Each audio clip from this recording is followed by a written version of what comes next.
Hello my dear audience, first of all thank you so much. इसका जो first part था, शब को अकेला क्यों नहीं छोड़ा जाता, उससे आपने बहुत सपोर्ट एंड प्यार किया है। प्लीज़ ऐसे ही बनाए रखिएगा। और जिसने वो वीडियो नहीं देखी है, डोंट वरी, लिंक डिस्क्रिप्शन में मिल जाएगा, प्लीज़ देख लीजिएगा। बट आज उसी का पार्ट 2 है, जिसमें बात कर रहे हैं कि जब अंतिम संस्कार से आते हैं तो पीछे मुड़कर क्यों नहीं देखते।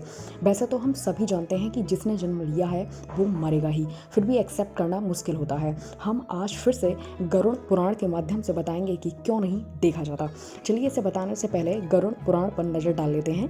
ये पुराण 18 महापुराणों में से एक माना जाता है। इसमें व्यक्ति को सदाचार, नीति, यज्ञ, जप, तप तथा वैराग्य आदि के बारे में बताया जाता है।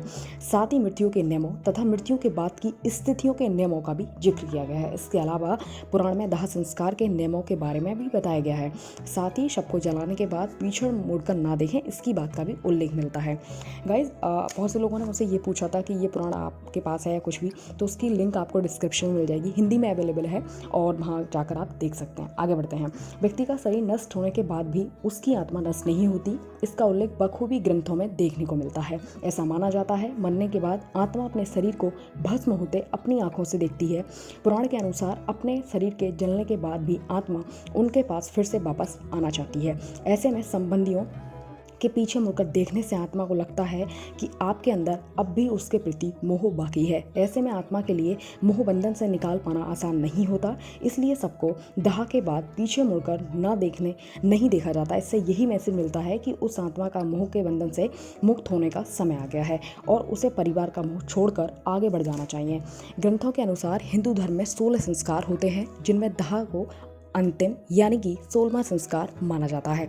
इस संस्कार में धरती पर अपने जीवन काल को पूरा करने के बाद आत्मा अन्य शरीर में चली जाती है और बॉडी को वेद मंत्रों के साथ शव को अग्नि के हवाले कर दिया जाता है।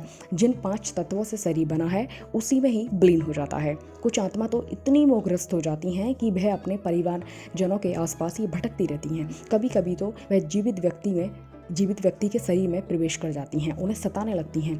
बच्चे या गर्भवती महिलाओं में इसका असर ज़्यादा देखने को मिलता है। इसलिए इन लोगों को शमशान से दूरी बनाए रखने की आवश्यकता पर जोर दिया जाता है। साथ ही आपने ये बात भी सुनी होगी, जब किसी के शव को जलाते हैं उसी दौरान जिस पर वो शव लेटा हुआ था उसी का एक बांस का डंडा निकालकर उस शव की खोपड़ी में मारा जाता है, जिसे कपाल क्रिया कहते हैं।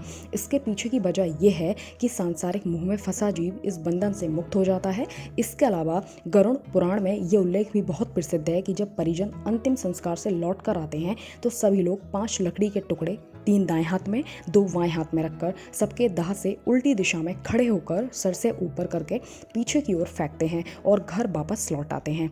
इसकी क्रिया के पीछे यही वजह है कि इस तरह की मान्यताएं हैं कि 5 लकड़ियों को फेंककर मृत्यु को प्राप्त होने वाले व्यक्ति की आत्मा से कहा जाता है कि अब तुम 5 तत्वों में विलीन हो जाओ और इस संसार से मोह को त्याग दो और अपने लक्ष्य के पथ पर आगे बढ़ जाओ।